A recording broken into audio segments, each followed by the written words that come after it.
Council meeting. It's nice to see everyone. Can I hear it? Can we hear it? Oh, there it is.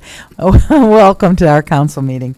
Would you call the roll, please, Madam Clerk? Paul Chaplinsky. Here. Michael Del Santo. Present. Valerie DiPaolo. Here. William Diedzik. Here. Tom Lombardi. Here. James Morelli. Here. Christopher Palmieri. Here. Christopher Poulos. Here. Victoria Triano. Here. Let's stand for the prayer, and Councilman Palmieri is going to lead us. Our Father, help us this night to do the right thing in all the issues that we consider. Help us to not be persuaded by popular opinion or political ambition, but rather to see this office we hold as a gift from you. Help us walk upright in this calling. Amen. Amen. And I'm going to ask Mr. Zoni if he would lead us in the Pledge of Allegiance, please.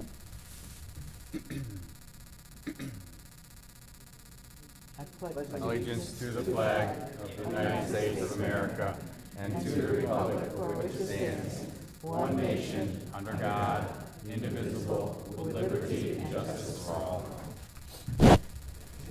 I'm sorry, Dave. Big moment, Dave. We're there for you, Dave. It's okay, anytime. May I have a motion on the minutes, please? So moved. Second. Second. All those in favor? Aye. Any abstentions or objections? Hearing none, passed. Council matter communication, councilperson communication. Does anybody wish to offer something today? Chris? Sure. I have two items. On November 20th, the Southington Fire Department Recruitment and Retention Committee met at the firehouse, and just wanted to share some of the most up-to-date ongoings of that committee. The decision was made while originally the chairman of the Fire Commission set that committee up to meet quarterly. There was a discussion that the committee would now move to meeting monthly. There's a lot of work to be done. It will be meeting on the third Wednesday of each month, except for January. It will be on January 22nd in January. So they are public meetings. If that's a topic that you're interested in, I encourage you to attend.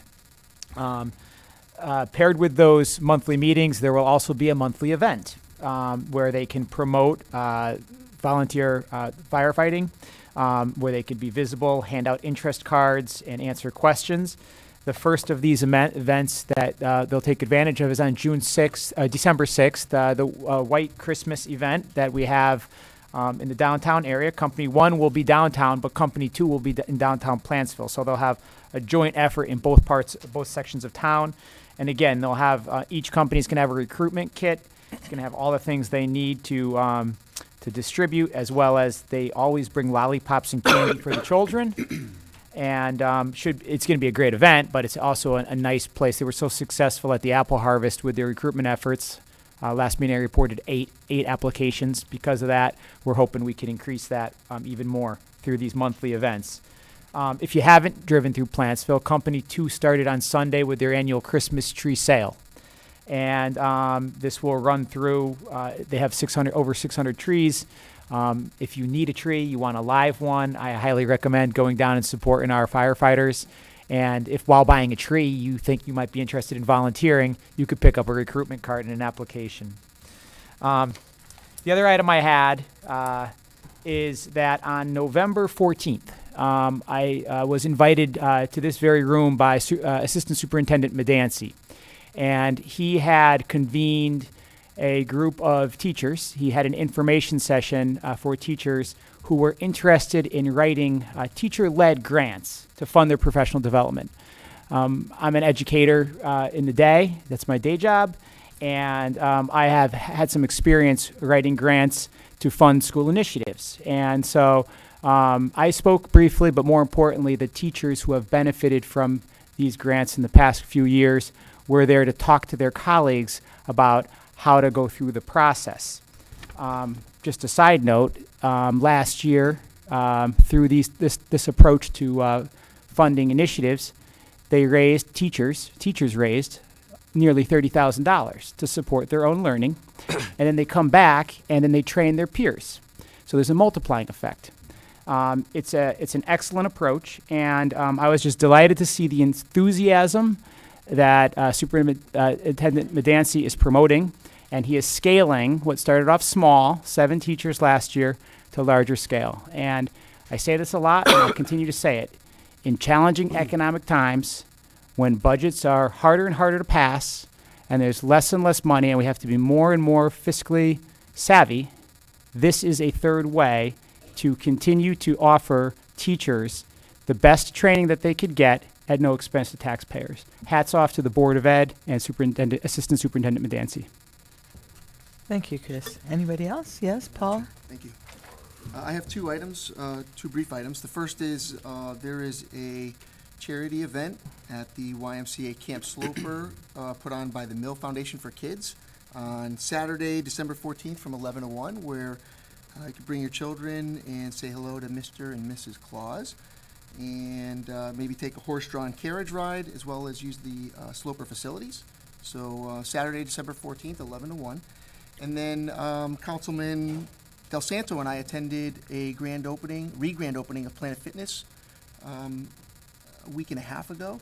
And we just wanted to congratulate Planet Fitness for their upgrades that they've done to their facility, and being a member of the chamber, and having their re-grand opening. It was very well attended. Great. I benched 280. I'm so impressed. Thinking about it. Very good. Yes, Chris. I have 2 items as well, pretty quick. First of all, I'd just like to give a shout out to the Boy Scouts in Pack 32. I spoke to them as part of their citizenship requirement, so hearing from how our town government is run, so I'd just like to give a shout out to them.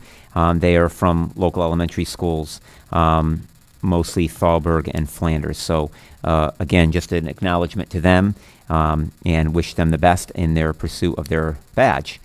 I'd also like to point out that STEPS is working with, in particular, Rachel Waukee from our Veterans Committee to once again do the calendar drive that we're looking for any 2020 calendars that you would be willing to donate, and this is for veterans. So you can drop them off. There's actually a box right outside this public assembly room, and they're also available at any school in town. So whatever is most convenient for people, if they have any calendars that they'd like to donate for a veteran, they can do so as part of the Veterans Drive. It's great. Yeah. Anybody else? Madam Chair, Yes? just one brief. Southington High School girls soccer team was in the championship game this past weekend.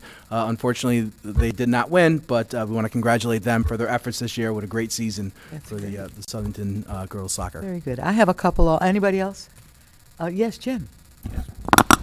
I have 2 quick ones as well. Last Wednesday, I was honored to represent the council in the town of Southington at the Livewell Center in Plantsville for a medal ceremony for a 97-year-old veteran from the World War II, a Navy vet from the USS Wichita. He was awarded 5 World War II medals and 1 Connecticut Veterans Medal, and he was elated, to say the least. It was an awesome day. And I did want to thank John DeMello and the Southington Veterans Committee for the work they did behind the scenes. Congresswoman Rosa DeLaura was the face person for the medal awards, but I know that the Southington Committee did a lot of work to support this gentleman, so I wanted to thank John. And I also had the privilege to attend also re-grand opening of Ameriprise on Queen Street, the Garstein Group, and I want to wish them well in town as well. Great. Very good. Yeah, our veterans committee is just terrific. I often give you credit, Chris, on that for pulling that together. That's a wonderful organization. John and Rachel and everyone else that serves on that really goes out of their way to make sure that veterans are recognized and kindness is extended. So, absolutely. I have a couple I just want to quickly mention. Tomorrow night at 7 o'clock at St. Thomas Church is the Community Thanksgiving Day service. And we do it every year, and all churches are invited. All denominations come, and our Jewish congregation is participating. It starts at 7 o'clock at St. Thomas's. It's going to be great music and a wonderful time. I enjoy going there every year.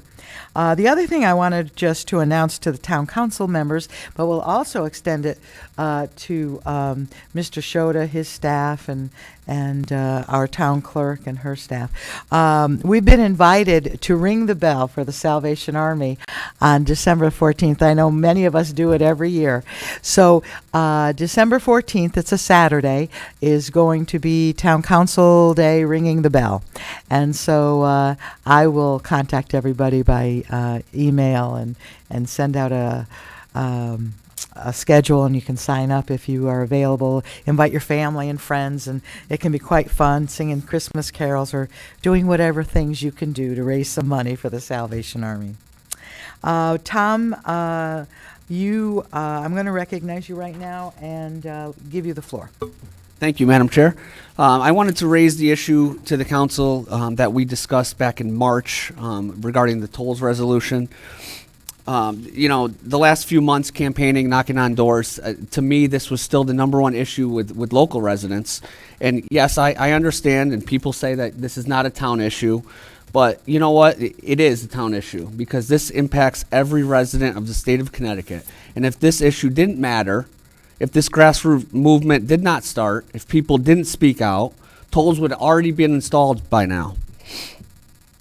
The anti-tolls resolutions that are being put forth throughout the state are being recognized by state leaders, and they are speaking loudly. And I have a simple statement for all residents of the state of Connecticut. If you support tolls, vote for politicians that support tolls. If you are opposed to tolls, vote for politicians that are opposed to tolls. And with that, I would like to read a resolution that I'm putting forward for a vote later this evening. The Town Council of Southington hereby resolves to adopt a resolution in opposition to the implementation of tolls on Connecticut highways as follows.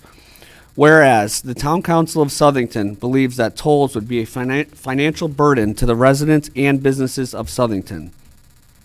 Whereas the Town Council of Southington believes that the implementation of tolls on Connecticut highways could result in increased traffic on secondary roads in the town of Southington, with motorists attempting to bypass the tolls. The increased traffic on secondary roads in Southington would bring safety concerns and added costs to the residents and businesses of Southington.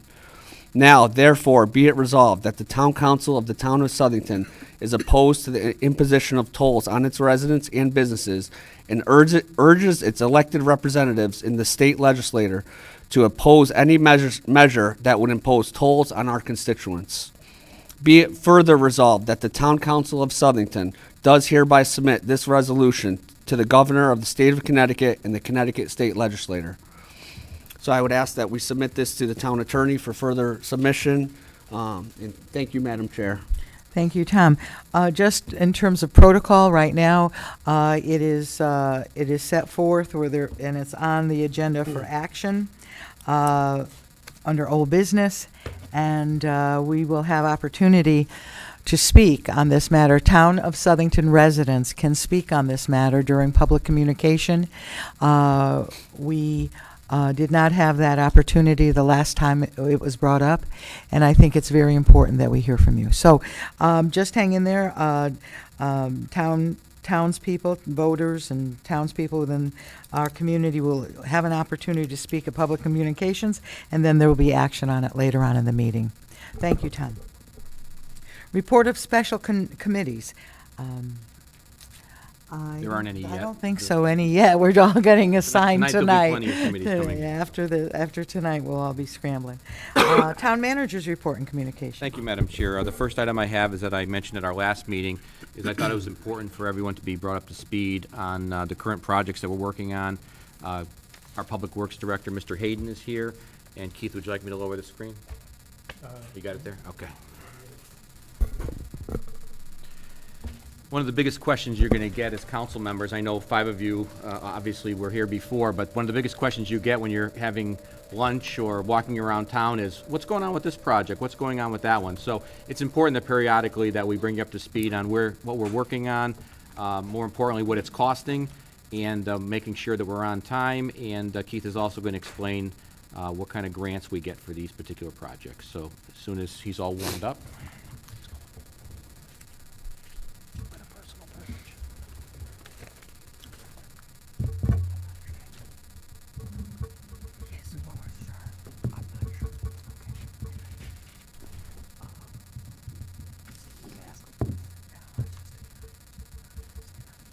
Good evening, Madam Chair and council members. So I have tonight 6 of the projects that we're currently working on, the major projects that we're working on in engineering. The first of which is Jude Lane, which we've just wrapped up. We just had the final inspection on the 18th of November. The design costs were funded with a low SIP grant, 100%. The construction was funded under the lot SIP program, also 100%, which was $563,900 and change. That project put a left turn northbound lane on West Street and a widened shoulder southbound for people to sneak through and do a right turn lane into Jude Lane. The next project is Center Street Crosswalk replacements. This was funded under the town's capital sidewalk repair account, and we went through the Easy IQC program and got a price for that work for $214,000. Right now, we're about halfway done. We are setting thicker pavers in a concrete base. So I don't know if you're aware of the condition of the crosswalks, but the pavers were badly deteriorated, and a lot of what we were finding was that they were dissolving from the bottom from salt exposure. So 2-inch block, some of them were only like 1 inch thick. So the new blocks are about 3.5 inches thick. They're specially designed for use in roadways, a stronger block, and we chose the color that more closely matches the original color of the pavers. And excuse me, Keith, this is on Center Street by the Pepper Pot, that crosswalk there? There's 5 crosswalks on Center Street, but there's 11 altogether. Oh, because okay. it's the, like there's one across the Center Place, the municipal lot, Liberty Street, all the side roads where the major intersections are too. Right. So there's a total of 11 crosswalks. I think we're done with 5 right now. We did the trail crosswalk, which was large. So that, with all that work, we're about halfway done with the work. Yeah. We're trying to wrap it up right now before Thanksgiving. And then we're going to be cleaned up and off the road for White Christmas. And then if weather permits, the plan is we're going to allow the contractor to come back in town and work until winter sets in and he can't work anymore. So we'd like to get as much done before winter, but we anticipate that we're going to come back in the spring and finish the rest. Very good. I know that there have been actually citizens that have fallen at the crosswalks by Pepper Pot and stuff, so I'm really glad that this is happening. Thank you. Yeah, so they're doing a really good job. They're, I don't know if you folks have seen the ones that are done, but they look pretty sharp, so that'll be ongoing. The next project is the Farmington Canal Heritage Trail extension from Lazy Lane to the Plainville town line. Now that's 100% funded for design and construction with 80% federal funds, 20% state funds. The design is costing $651,000, and right now the construction cost estimates about $5.2 million. So we were approached by Yard Metals and asked if we could include a sidewalk on Newell as part of the project. I contacted DOT, and DOT said they would pay for the construction if the town designed it. So engineers in my office designed it, and then we have to mesh our design with the other project design. So we got a $25,000 low-SIP grant for the cost of that extra work from our design firm. And then right now we're currently about 60%. The plans are under review with VHB, who is DOT's consultant, and also by town staff. So right now it looks like we're going to go to construction spring of 2021, and that was pushed out from the original schedule because of the environmental permits needed to replace the bridge over Aircraft Road over the Quinnipiac. So we're hoping to start spring of 2021, and it should take 1 year to build, or 1 season, so we should be done fall of 2021 with that. The next project is Plantsville Safety Improvements. That has town-funded design, $134,000, Skip one, Keith. and the construction costs currently estimated about just shy of 2.5 million, is 100% funded with LoSiP grant. And right now we're looking for 90% design plans the end of December. And then if the current schedule holds, we should be done with construction about a year from now, November 2020. And the final project I have for you. Marion Avenue Bridge, Keith. You missed one. Marion Avenue Bridge. Oh, I'm sorry. Marion Avenue Bridge. We also funded for construction for LoSiP grant and town funded for the design costs. And right now we're at 30%.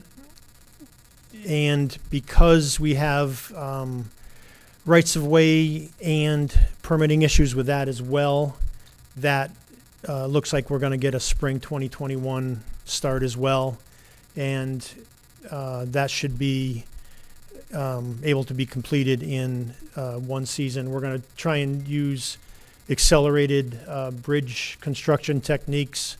We're looking now to do a short-term road shutdown and detour, and that will allow the box culverts to be placed in hopefully 3 weeks or so to get the road back open. So that's the plan right now.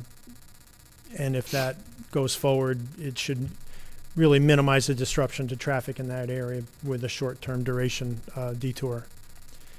And then finally down Spring Street Bridge over the Quinnipiac. That is funded under the state, under the federal local bridge program, which is 80% state funded, 20% town. And the design costs of $364,000 and the construction estimate of $2.2 million, we're going to end up only paying 20% of that. So right now the 100% design plans are under review by Close Jensen and Miller, which is the DOT's consultant for that. And the scheduled completion of that is, again, November of 2021. So we're going to have a real active 2020 and 2021 construction season on these 5 projects that will be under construction then. So now I've mentioned the funding. So if we look at the funds that we've received, grants under the LOTSIP, LoSiP, and the federal state program, and also the trail, which is 100% funded, we're bringing in almost $12.3 million. That's wonderful. To the town, not tax dollars. So Excellent. it's Excellent. a huge benefit for the taxpayers. Terrific. And with that, I'm done. If you have any questions, I'd be happy. Yeah, does anybody have any questions for Keith? Yeah, well, Thank you. Hi, Keith. Right? So for the Center Street for the pavers, I'm assuming now that they're about 3 inches thick, those are going to last a lot longer? Yes, and they're Anticipate. also set on a concrete base. So with the elements, Yeah, so that's, we contact the manufacturer, and this is their recommended design procedure, so we anticipate a much longer lifestyle than they do, lifespan. and they do look really nice. Thank you. good. Who else? Chair. Yeah, sure. Thank you, Madam Chair. I have 2 questions for you, Keith. The first one is on the first agenda item that you presented, Jude Lane. You had mentioned that this is helping to facilitate a left turn when going north and a right turn for going south, correct? Yes, it's Onto not a Jude Lane. formal southbound right turn lane. It's a widened shoulder. Yeah. But yes, And that's what I wanted to bring up. There seems to be confusion amongst the town about whether that is actually a right turn lane or not, because of the way that it's striped. It's striped with a solid line versus Yes. a dotted line, which you would typically see when, you're pulling off onto the shoulder and you're allowed to make a right-hand turn. Are folks allowed to make a right-hand turn there? What's the policy? we made a widened shoulder, realizing that people are going to sneak by and use it as a turning lane, but it is a shoulder. If we made it a formalized right turn lane, we would have to make it wider, and we'd have to provide a small shoulder on the side of that. It would have encroached into that parking lot, and those folks would have lost parking spaces. Okay, And we thought that impact to those businesses would be too great.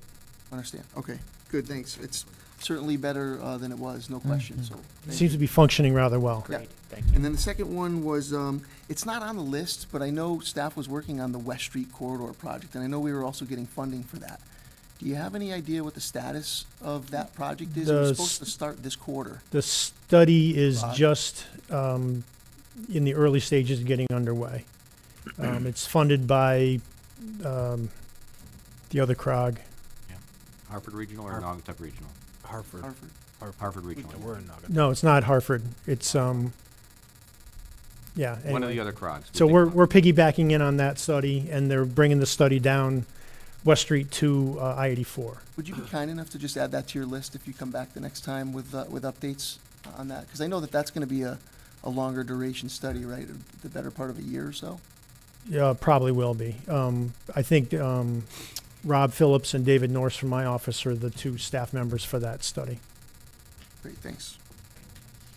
Anyone else? Yes, Chris. One more comment, and I'll start with the manager. I know we talked about the Spring Street with the bridge, but I know the manager and I spoke about the lower portion of Spring Street where it intersects Queen Street. Yes. So is that something that you could update us on? Yes. Yes. That's the Plan B site plan. Okay. So we've been looking at that intersection for years, realizing that we would like to have a right turn lane there. Without a doubt. So we've been in contact with the property owner, and we have negotiated a strip of land so that we have enough land to build a right turn lane. I think the easement just got went through. The former assistant town attorney is our point person on that one. He's been working on it for about 8 months now, and we expect to have the easement signed. Once the easements are signed, obviously, the site plan's already been approved, so they're moving forward with Plan B Burgers, I think it's called.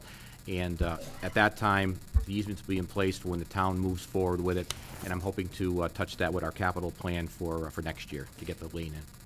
So just a approximate time frame for that? If we put in the capital plan, I can get it done next summer. Okay, great. Thank you. A long time coming. And that would please a lot of people. Anyone else for Mr. Hayden? Keith, thank you for coming. Anybody? Chris, you all set over there? You all set? Yeah. I was just explaining to her what Oh, no, that. the intersection. Thank you, yeah. Thank you so much, Mr. All right, Hayden. thank you very Appreciate your much. time. And the whole department, thank you so much. Just a reminder, next month, we're going to be having our Director of Revenue, who's going to talk about the revaluation process, which we're all about to enter here in Southington. Some of you already received your letters and hopefully returned them, and we're starting the process as we speak. So she'll be here at your December meeting to explain the process. The next item I have, Madam Chair, is the Board of Finance minutes. There are two things I'd like to discuss. On page 12, there was a discussion where the superintendent and I were given guidance by the Board of Finance.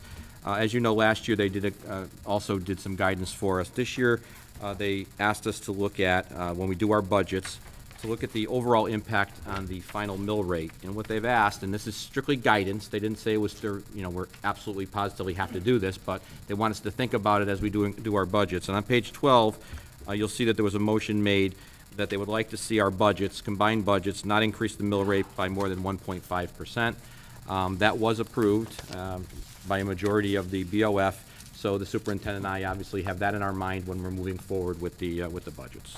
Excuse me, madam. Yes, of course. Can I ask for a point of clarification from the town manager?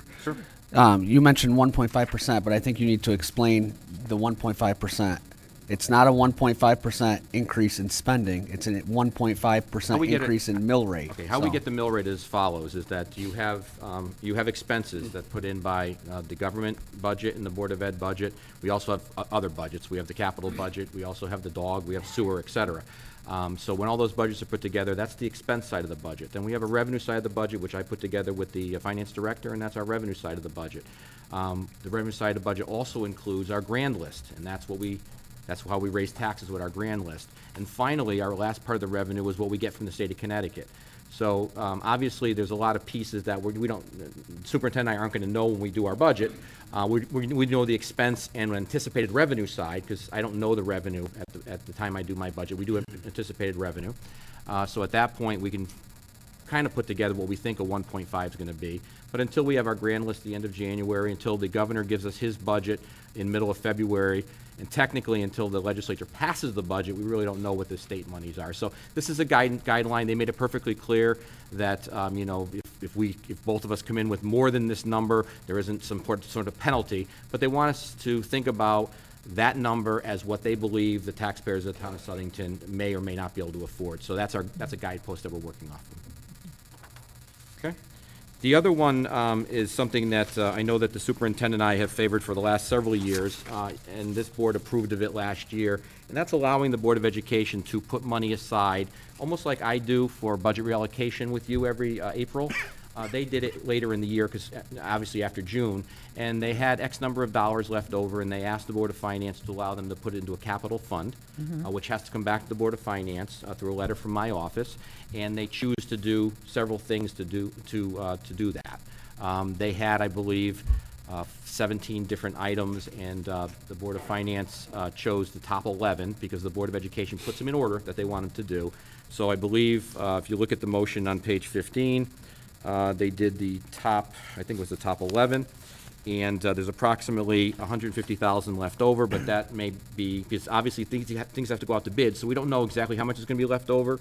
So let's assume it's $150,000. As you will read what I said in there, that my plan would be, since the one that was not done, the next one on the list is the parking lot at the high school, which I know is very important to this board and the Board of Education. My thoughts were, and the superintendent and I will work very closely together on it, and the Board of Finance liked the idea, that I would use budget reallocation money, if it was available in April, to supplement whatever's remaining from the Board of Education, and we should be able to do that parking lot next summer. That's great. All right? So those are two major things that are going on with the Board of Finance. I'd be happy to answer any questions. Yes, Paul? Yep. Thank you, Madam Chair. So on the parking lot situation, is the plan for the parking lot expansion to alleviate the parking on the side roads so that we don't have That's student exactly what it's for, yeah. And I'm glad you used the word alleviate and not eliminate, because we are adding substantial spaces. Keith just left, but we are adding a good number of spaces. But can I tell you right now that in April and May of a school year, which is the biggest when everyone's getting their licenses, there still may be some cars on the road, but we plan on alleviating a lot of it with this particular parking lot. Yeah, I mean, one of the dangers is that we add more parking spaces, but then we have more people who are parking on the road. So, do we know how many cars are typically parked on the roads to find out whether the expansion is going to get us at least close? I can only tell you that it was one of the top 12 things that the Board of Education wants to spend money on. And I leave it to them, and it's important to them. And I know that I also get the phone calls from, I won't say the streets, but you know the streets I get the phone calls from. So I do believe it's a good idea, and I think that the superintendent and the Board of Education also believe it's a good idea. I think it's a great idea. I walked those streets this election season, all of those streets, and it was a common theme that came up quite often. So, Well, I it's mean, a great project. as you all know, the new laws that came into effect about, 10 years ago now are a double-edged sword. They're very safe for the kids, that they're not driving with other kids. But what it does is it adds to, remember when you were in high school, if you can remember that far back, Mr. Chaplinsky. But 7 of us in a So, three-seater. I know when I went to high school, there was 6 or 7 of us in every car. All 6 Now years. there's only 1 in every car, so that's the issue there, so. Fair enough, thank you. Okay. If there's no other further questions on that, also in your packet is, just for your review tonight, is the Apple Harvest Coordinator and Assistance Agreement. For those of you who remember, last year we chose kind of a different route. We chose to internalize the coordinator's position at the Apple Harvest. Dave LaPre, who's our Director of Recreation, took over that position with his assistant. How it worked was, I know that the council wanted us to bring it back. So we're bringing it back to you tonight and telling you that we plan on bringing it up at the, I believe, December 11th meeting of the Apple Harvest Committee when it gets appointed tonight. And then we'll come back to this board for hopefully final approval on your January 13th meeting. Happy to answer any questions on that. No question, just a comment. Dave and Julia just did a phenomenal job. Yeah. Makes so much more sense to have the synergy of the recreation department running our largest recreational event in the downtown area. So it's really an asset to have Dave and Julia working together for the festival. And through you, Madam Chair. Yeah, I agree with Councilman Palmieri's comments, and I think it was appropriate this evening for the council to not act on this just yet, just because the Apple Harvest Committee technically hadn't been formed until this evening. So I think it's appropriate that we just have a discussion with the Apple Harvest Committee first and then come back to the council. But I think the Councilman Palmieri's comments are right on. So just to update everyone on that. Thank you. And as you said, synergy, I think you really can experience that as you saw last year. It was very, very good. It was excellent. Your work and Tom's work and the whole committee's work, but flowing through David, that was wonderful. Any other questions for the town manager? Madam Chair, that ends my report, but I do have an executive session for you tonight with Attorney Sheffy for heart and hypertension, and we will not have any action out of that. Okay, very good. Thank you so much. All right, our town attorney's report. Attorney Riccadeau. Good evening, Madam Chair.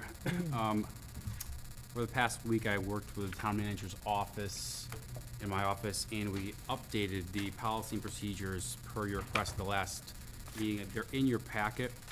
They are currently gender neutral. There's a few other changes. The other big change I'll let the town manager opine on is the ECPB has been taken out due to funding. Oh, yeah. I will add that. That was the, we used to have the Capital Bonding Committee, which is where, years ago, some of you will remember, the government side put money into its own budget to do capital projects for the Board of Education, and we had a committee for that. It never got eliminated when we changed it over to budget reallocation, and now the Board of Education does their own capital each year, so it's no longer necessary. Thank you for your effort in trying to bring us up to 2019 with the policies and procedures. As I read through it, it really does make a difference. So, does anyone have a question or questions for our assistant town attorney? Anybody? Thank you for your time, Alex. I appreciate that very much. Madam Chair, yes. if I may, this is an appropriate time that we could talk about the fact that, as you know, you gave us a guidance at the last meeting to have any attorney who is interested in applying for the job to come to my office, or submit their resume to my office. I have received several, but I know you and I talked today, and I know you want to announce the cutoff date. Yes, thank you, Mr. Shoda. For those publicly, I just want to put it on the record that we have received applications and we're beginning the process of review, and we're going to sunset the receiving of applications for this Wednesday. So any attorney out there who would like to be considered, please get your application or interest letter into the town manager's office by Wednesday. And Chris, yes, go ahead, Val. Madam Chair, if I may, at the last meeting, you had asked me to serve Yes. on the subcommittee to choose or recommend a town attorney. Right. So because there are two attorneys from my law firm that have put in applications, I think it would make sense for me to remove myself from Accuse that yourself. committee. I certainly understand that, Attorney DiPaolo. We're a small town really at heart, so of course we're going to run into that. Mr. Palmieri, will you be willing to be able to sit on that Sure. selection committee? Thank you so much. I appreciate it. I think it's very important to have both sides to review the applications. We're not going to necessarily interview unless we feel that we must interview. But let's look at the applications. I believe most of them we are all familiar with. The attorneys, all competent, well-rounded, excellent lawyers, and so it'll be great to have both sides reviewing the applications and going with it from there.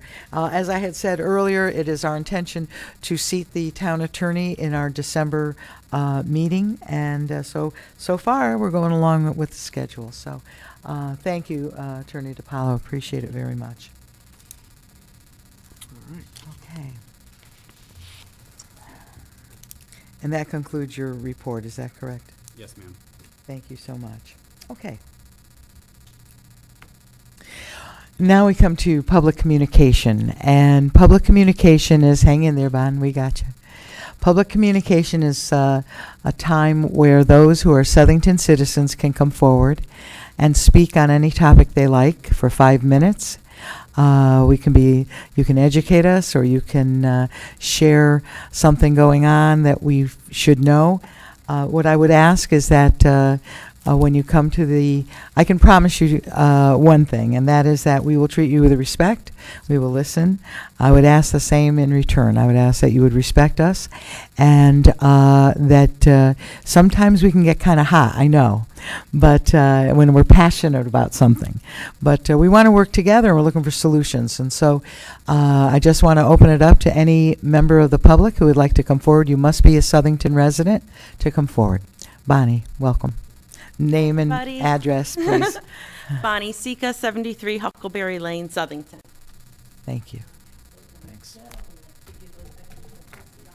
Thank you. Hi, everybody.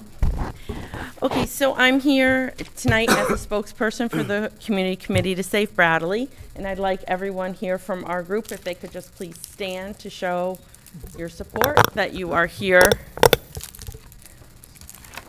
Our executive committee, you don't have to stay standing though. I know it's too long. It's long. Okay. Our executive committee, after having a really good conversation with Councilman Lombardi and Councilman Triano, and I just thought there's a lot of sort of misconceptions. We come every few months to the council to kind of update you on where we are. Also, I email the council whenever there are any major updates that I have in my meetings with Hartford Healthcare. I usually speak to them on at least a monthly basis.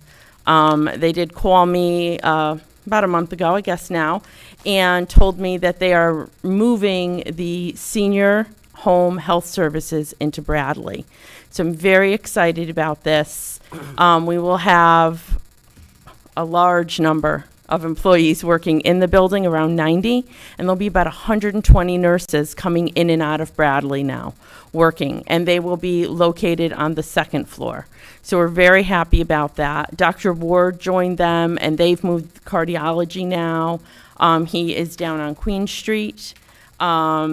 And, to make room for this. I'm very excited because, a year ago we went from the building is being ripped down to now they're moving something in, and I'm really happy about that. That's what we want to see. We know this building is too big. We're not going to get an ICU back. We understand these things. This is what we know. So briefly, in the packet that I gave you is a little brief history of Bradley.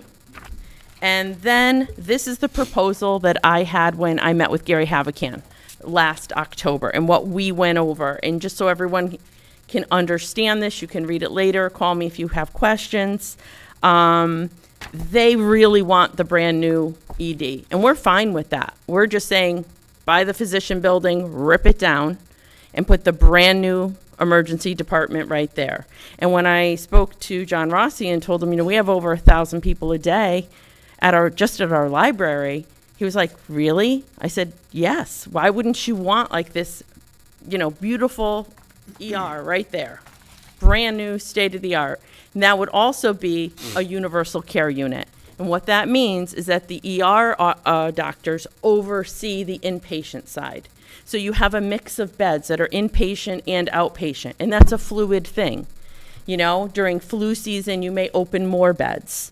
When it's not flu season, you'll close and have fewer beds. Also, due to Medicare reimbursement, you need to have off-site radiology. So you'll see that, and then you'll probably be like, why would they build a separate radiology? That's a new Medicare rule that's coming up. So radiology is going to have to move. When you move past that, I just printed out the Office of Legislative Research, did a really beautiful 6-page document about all the regulations that a hospital has to follow. And you often hear me talk about certificate of need, and all that kind of stuff of what they have to do. Now, often I hear it said to me multiple times that, it's a business and we can't tell a business what to do. But we tell businesses what to do in this town every day, every single day. If I wanted to open a business on Center Street and play heavy metal music out at the front door and put out a sandwich plaque and put up a few tables and some chairs, people would say, can't do that. You can do this. You can't do that. You can do this. If I wanted to say, I'm from the Hilton Corporation and I want to build 3 brand new hotels across from Popeyes to add to the other 3 that are already there, the town might say, I don't think we want 6 hotels there. We tell businesses what to do all the time. We tell them how we want aesthetically things to look. We set statutes and we set rules. And the thing is that Hartford Healthcare is a $4.5 billion corporation, but they're also a nonprofit. And if you read this document, it goes very specifically into what a nonprofit hospital has to do. And yes, I understand that we don't want to necessarily tell a business everything that they want to do, but this is about the healthcare of Southington. This is about CERT. This is about our safety. And an emergency room is not a hospital. And we want hospital services. We don't want a ton of hospital services. We don't want 80 beds.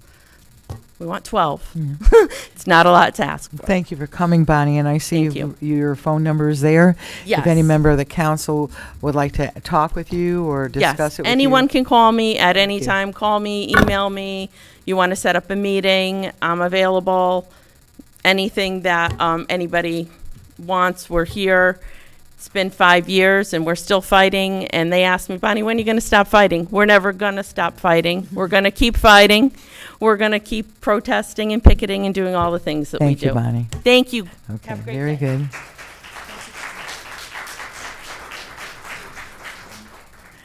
Anyone else, please come forward. Yeah, come on. Anne Marie Connedy, 1237 Mount Vernon Road. It's nothing specific. It's first, congratulations to all the new council members. And tonight I'm here to hopefully see you all work together on issues and work together to pass fiscally responsible budgets for the upcoming year and years to come. Some of this has been clarified since Mr. Shota spoke, and I got a little bit more clarification, but I didn't have it before I wrote this. I was troubled by what I read in the newspapers recently, where the Finance Board is suggesting guidance to both the town and Board of Education for the preparation of their budgets. They suggested budgets should be submitted, keeping in mind that we can incur no more than a 1.5% mill rate increase. I believe I have received a little clarification on this statement. I was told that the Finance Board wouldn't necessarily pass budgets that would allow this type of increase, but that this was a benchmark to use because that is what the town could afford. I'm here to tell you that all the taxpayers cannot afford a 1.5% mill rate increase. Some can, but not all. You are here to watch out for everyone. I would like to see the guidance given by the Finance Board to be such that they suggest that the town and Board of Education start submitting budgets with little or no increase. This would mean that they would be looking to cut expenditures, just like each and every one of us do when faced with unexpected expenses while still working with the same budgets. Many people do not receive raises, so they must cut expenditures to run their households all the time. This year, the Board of Education approved raises to administrators before they even knew how much money was going to be provided to them.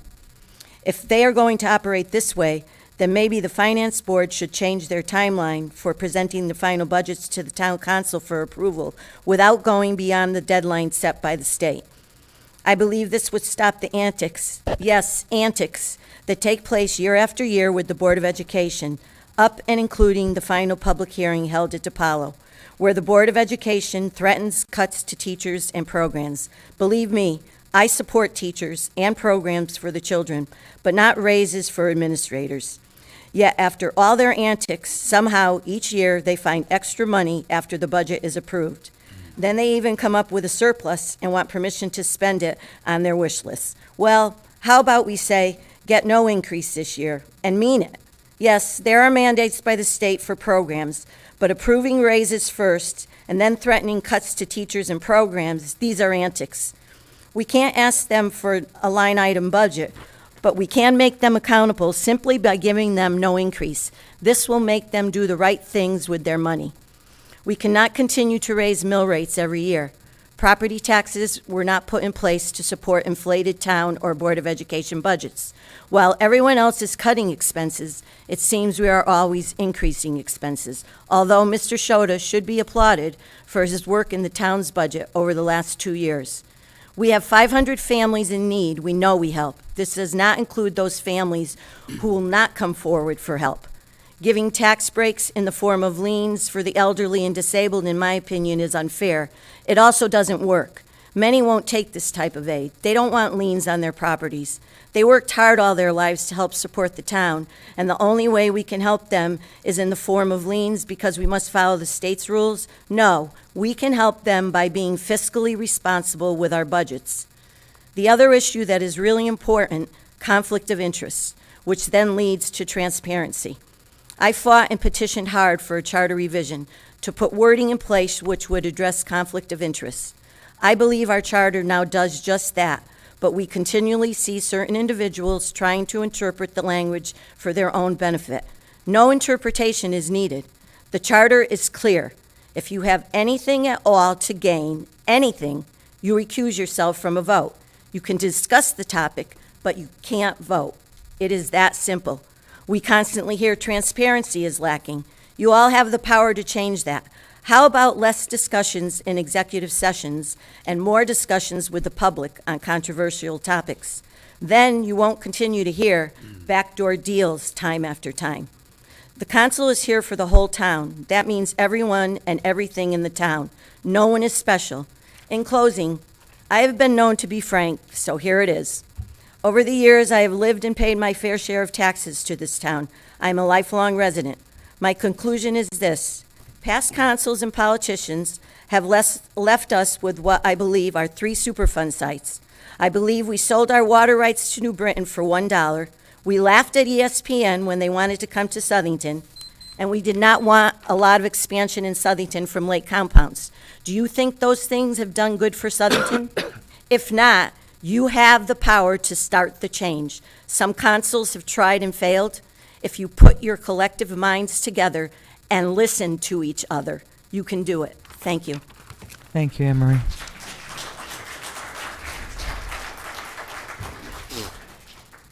Anyone else?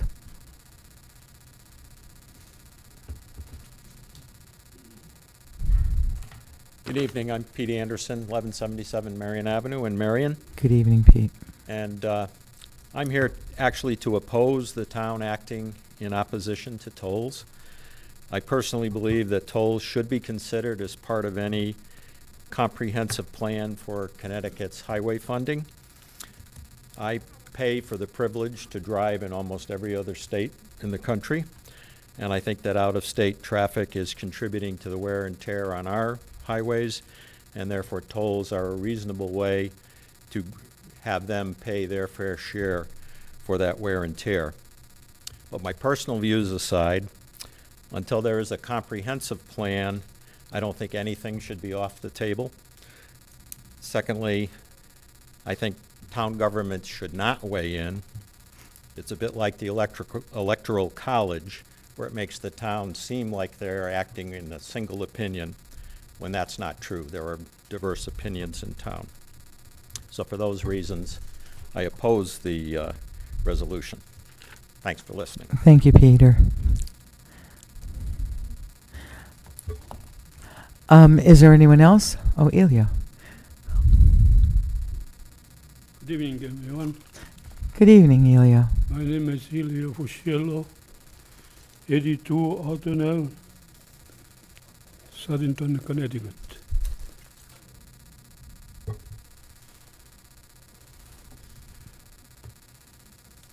As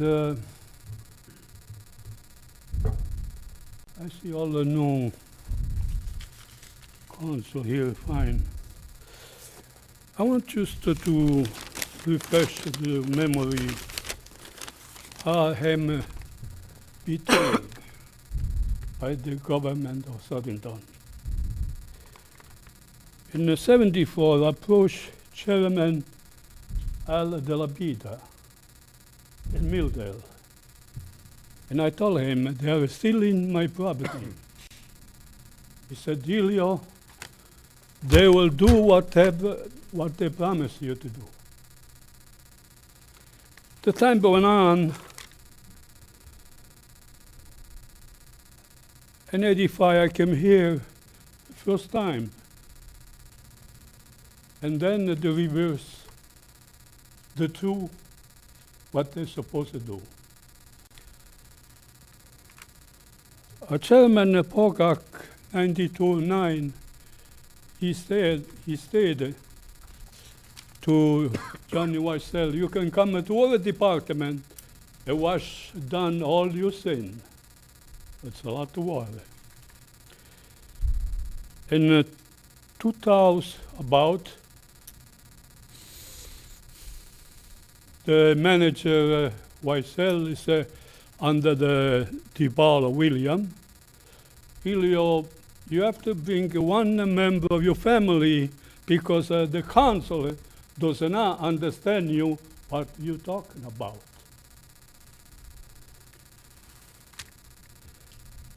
So this spring I brought my son, Tommy. I begged to come because I always come here alone.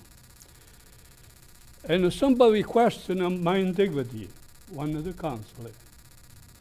If my son knew what they'd done to me. There's 2 lots.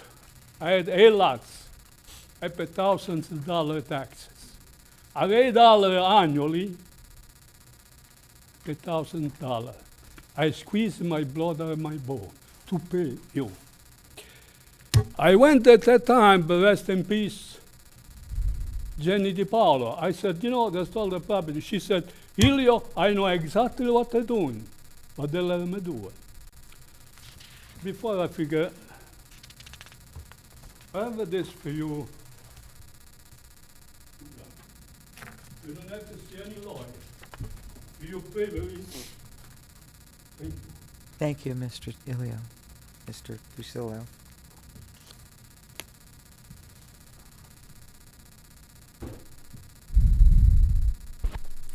It's been almost 50 years. And I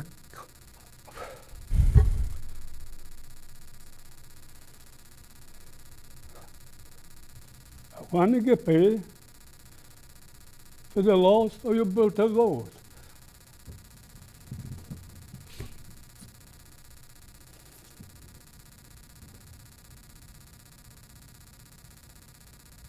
I came here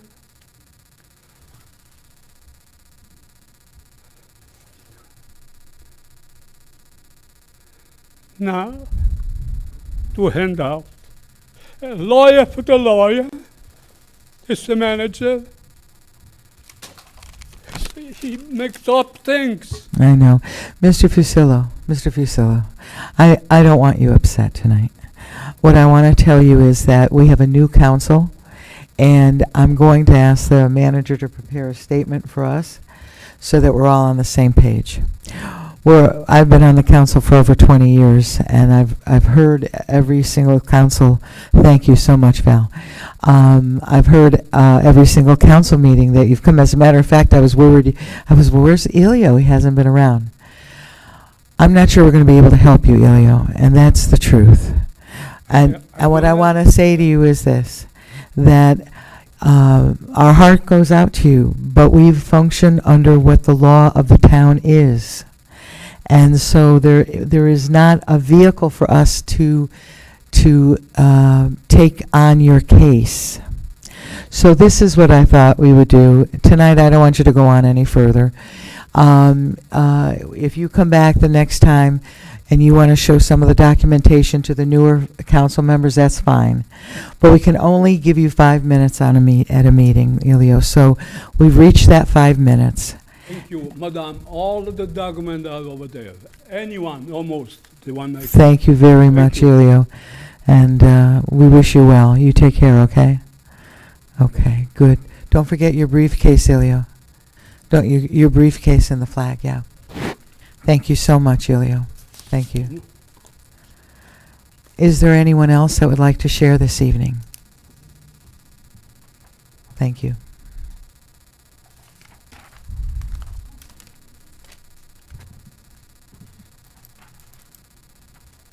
Hi. Good evening. Is this coming through? Yes, it is. I can't hear everybody. My hearing's not too terrific, so I can't hear all of you, but anyway. Oh, okay. My name's Aline Tatro, and I live at 97 Old Turnpike Road. And I've only been here a couple of years, so I'm not long-standing. But I'm a retired critical care nurse, and I want to support the Save Bradley. I've been there 3 times already to the ER and had to be transferred to other hospitals twice. And one of those times I spent overnight. And I just want to say that it's a terrific place, and I know from experience of other places. And I had better care there than I had at Hartford Hospital on the nursing unit. And it was cardiac care. It's a jewel, and I just want you to appreciate it. Okay, thank you. Thank you so much. Thank you.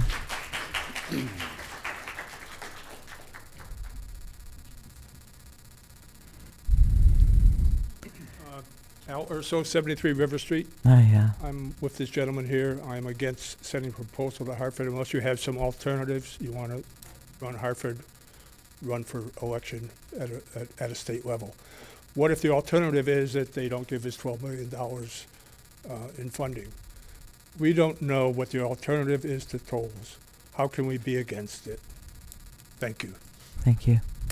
Thank you. Is there anyone else that would like to speak tonight? Patty. Hi, Patricia Hackett, 41 Dawn Lane. I didn't have anything prepared, so I'm just going to go by what I've heard tonight. I'll start with something that came to me in the mail about a month ago, and it was very unexpected. It was from the federal government. I'm not really sure what agency, but it was definitely official. And it was asking me some questions that they were looking for answers on. And one of them was, of course, the famous Ronald Reagan question, which was, am I better off now than I was at the beginning of the decade? And I'm torn as to how to answer that question, because the short answer is no. The long answer is that my current declining quality of living is due directly to the state of Connecticut and not due to the federal government. I say current because, like many, my medical costs increased substantially in the wake of the Affordable Health Care Act and continue to be a very much increased expense for us. But let's put that aside. Income taxes in the state of Connecticut are 6.35% of our total gross income with no deductions. 0. While residents of most states have seen a decrease in their federal income taxes under the rates which went into effect last year, we in Connecticut did not, since we can no longer deduct the exorbitant amount of taxes collected by the state, along with the extremely high, and no offense to our town or any other town, the extremely high property taxes we pay.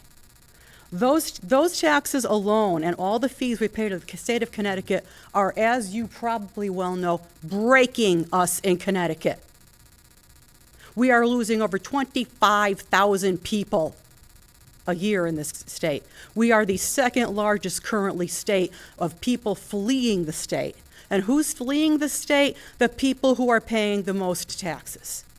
So what's going to be left? People who cannot afford to flee the state because their homes have depreciated $10,000, $100,000 in my case, over the past 10 years. Depreciated. I can't get enough money for my home to have it worthwhile to move anywhere. And yet at the same time, people that are my age and a little older are starting to wonder, how in the heck are we going to live in this state after we are retired? As most of you probably also know, unless you work in the government, the majority of the population, at least that I know, have had their wages remain stagnant for the past 10 years. None of us are getting, well, I shouldn't say none, I'm sure some are. We are not getting 3% wage increases each year. We are trying to survive with the same amount of take-home pay that we had 10 years ago. Meanwhile, our taxes continue to go up. The state of Connecticut wants more money. Oh, and now let's add tolls. So that my husband, who sometimes spends an hour on the road just trying to get to Hartford, along with that much or more trying to get home from Hartford, will now get to pay for that privilege? The fact that they want to start collecting tolls while nothing is improved is really beyond the pale. So now, for the next 10 years, if something goes through, which I suspect it might, the people who are spending an hour to get to Hartford in the morning will have to pay extra because they're working in Hartford and they're going there during peak time. So we're talking an average of over $20 an extra a week for the privilege of driving to Hartford under the proposals that have been shown so far. How about you fix the roads and then show us that our commute time is going to be better and that we are going to be better off? Then, you know what? We might pay for it. We'd probably be happy at that point. If someone could go door to door to Hartford in 20 minutes, which is about what it should take, okay, you know what? Throw a couple tolls out. Maybe I'd be happy to pay them in 10 years. So long story short, yep, go Bradley. B, I absolutely support your citation regarding the tolls. I'm sorry. I can tell you a story, a true story. Joe Arasimowicz threw that same, the exact question out last year before he was elected. What are your alternatives? Guess what? I had one. I had an alternative. I sat down at breakfast with him before elections. First of all, he told me, and I quote, "No way will tolls ever go through." I don't know why, but I didn't believe him. And I showed him my alternative to the tolls that they were proposing. I said, let's say you have to have them. And the argument is you cannot have them just at the state borders. Really easy. I actually had a map. I presented him with the map. I had lines drawn. I had mileage. I said, how about you get it from the border until, let's say, 20 miles from Hartford. Draw a circle. Waterbury, New Haven. No, just pick the cities that are the ones Connecticut residents are commuting to the most. Draw a circle around those. None of them are anywhere near the borders. Right. Patty, I want to just thank you for coming forward and expressing your opinion. Yeah, I'm sorry I went over. That's all right. I know. It happens when we get fired up. It's yeah, not a no, and I didn't have anything prepared. Normally, That's all right. I can do it. Appreciate All right. your words. Thank you. Anybody else? Anyone else? Last time. Anybody else? Well, thank you, everyone, for sharing this evening and your words.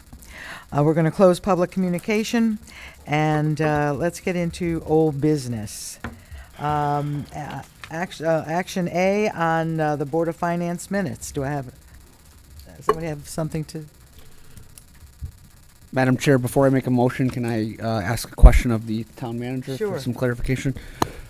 I do believe that the Board of Finance minutes are thorough and do outline what occurred at the finance meeting, but I do want clarification, especially for this board, and I brought this up before, that if we vote yes on this, on the minutes, does that imply that we are in support of every decision and every discussion and every opinion that was in the minutes?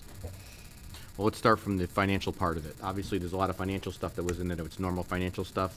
I assume that's not an issue. Right. My suggestion would be is if you vote in favor of the minutes, if there's a certain policy or procedure that the Board of Finance is requesting of staff members, that is really, that's what they can request, that you understand that they can request it, but you may not agree with it.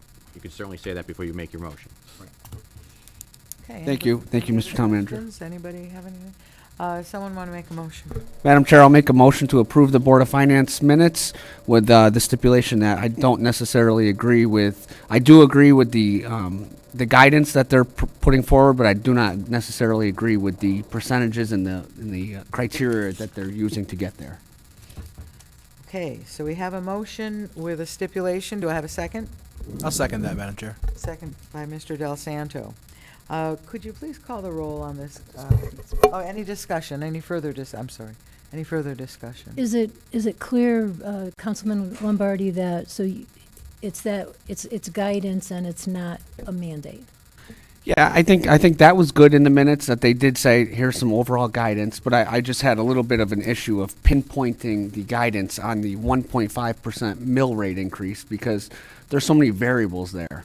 So I think that if they said, X amount of percent, 0%, 2%, 4% of increased spending on the expense side, which is what the Board of Finance and this board can control, the mill rate is a byproduct of the grand list and the spending.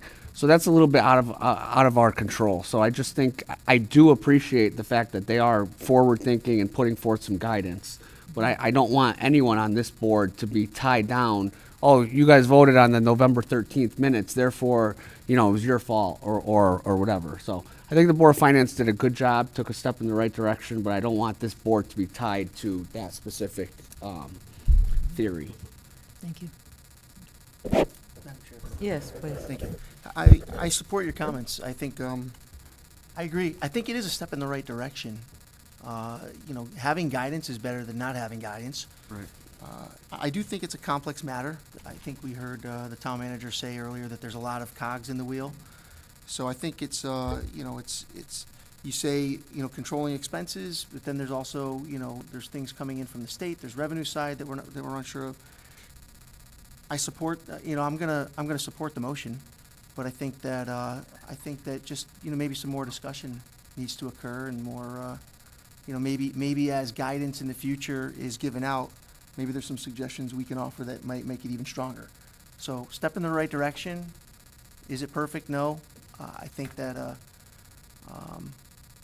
maybe working together we can make it better the next time as well. Maybe even before the next time, throughout this budget cycle, we could talk about ideas like, triangulating, for example, a mill rate and an expense, and somehow giving guidance on both sides so that, there's some guidance that staff can work with there. So I support the motion. Anybody else? It's a very important discussion, I think, because in the end, as Tom mentioned, we will have to live with what the stipulations will end up being. So I think it is a good motion, a good discussion. So anybody else have any questions, anything? If not, I'm going to call the roll. Chaplinsky? Yes. Del Santo? Yes. DiPaolo? Yes. Diedrich? Yes. Lombardi? Yes. Morelli? Yes. Palmieri? Yes. Poulos? Yes. Triano? Yes. Thank you, everybody. Now I'd like you to turn to Section 8 of the Town Council Policies and Procedures. We've all been given that. If you recall, at our last meeting, we took out Section 8 concerning the different committees. And I would just like to go, you'll notice that some of the language has changed, and it's has more gender equity in it. And but I would like to go over each of the committees. I'm going to take the time to read it. You'll see the red that's been taken out. So let's just go through this. The Sewer Committee, 6 voting members. appointed by the town council chairperson, 3 members of the town council, no more than 2 from the majority party or their designee, 1 member of the Board of Finance, the Public Works Director, a member of the Water Board or designee. Ex officio appointments are the town manager, sewer superintendent, sewer committee chair and sewer committee vice chair to be appointed by the council chairperson. The need for 4 for a quorum. Anything on the sewer committee? Public Works Committee, 7 voting members, appointed by the council chairperson, 3 members of the town council or designee, no more than 2 from the majority party, 2 members of the Board of Finance, the chief of police or designee, a member of the board, the water board or their designee. Ex officio appointments are the town manager, public works director, water superintendent, and highway superintendent. Public Works Chair and Vice Chair will also be appointed by the council and a 4 for a quorum. Economic Development Strike Committee, 7 voting members, appointed by the council chairperson, town council chairman, town council minority leader, or their council member designee, 1 town council member, Planning and Zoning Chairman, Economic Development Coordinator, the Town Manager or Designee, the Director of Planning and Community Development, the Town Council Chairman shall appoint the Chair and Vice Chair. Apple Harvest Advisory Committee. This committee is changing a little bit in its context. It is not going to be a committee that kind of flows down to the department head, but because we are looking for David LaPrey to really spearhead our upcoming Apple Harvest Festival, the advisory board will still be in place. However, they will feed concerns and suggestions and what have you to David, and come to consensus that way. And so Apple Harvest Advisory Committee has 7 voting members and is appointed by the council chairman, 3 members of the town council, although 2 can be representatives of the chairman rather than council members, 2 representatives of the community, the town manager or designee, the highway park superintendent. Ex officio members are the chief of police, the fire chief, and the festival coordinator. The Apple Harvest Festival committee chair will be appointed by the council chair, and actually that is not correct. We're not going to have a chairman of the Apple Harvest Festival Committee. They will work in concert with each other, and so they will function without a chairman. So we need to amend that, Mr. Shoda. And we need 3 for a quorum. The Self-Insurance Committee is 9 members and 3 members from the Town Council, no more than 2 from the majority party, 3 members of the Board of Education, no more than 2 from the majority party, 2 members of the Board of Finance, 1 from each party, 1 member of the public, preferably from the healthcare field or insurance industry, ex officio members, school superintendent or their designee, town manager or their designee, and the town self-insurance account consultant. The self-insurance chair and vice chair will be appointed by the council.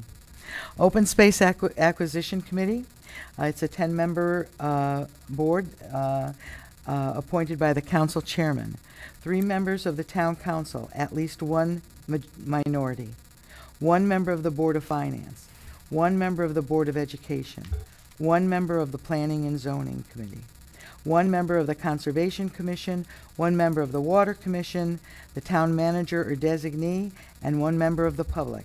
Ex officio members are the assistant town planner, the director of planning and community development, and 2 members of the farming community.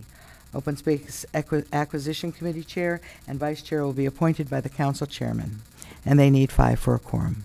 Madam Chair, I have a question Yes. for that. Yes. I have requested that, similar to some of the changes we've made with other council subcommittees, the council members could be a designee rather than a council member. And I know we've made those changes for other Committees. Yeah. other committees that you've mentioned earlier. Yes. This committee, Chris, has always been in existence this way. We've always had members that are from the town council. And because open space is so vital, I've chosen to maintain it the way it's been. So we will continue to have town council members represented on the open space acquisition without designees. So again, if our minority representation chooses to have a designee, meaning the three of us choose not to serve on this committee and rather have a designee, I would say that's our purview to have a designee, because obviously they report to the town council as a whole. And like I said, there were two other committees previously mentioned That had where designees. designees were changed, Yeah. the language was changed. So Yeah. this is under the purview of the council. We can certainly, as we're voting on it tonight, making many suggestions for changes, and that is one I feel very strongly that I would like to make a similar change to some other committees that were mentioned earlier. And I appreciate that, Chris, very much. I take what you say to heart. However, in this situation, I think it's very important when we get into the actual presentation of members on all of these committees.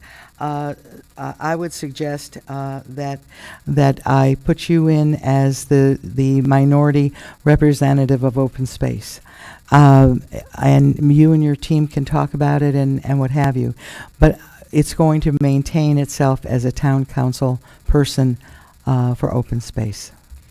So again, I just don't understand why this committee is any different than some of the other council subcommittees where we are allowed to choose a designee. Because it's always been that way, Chris.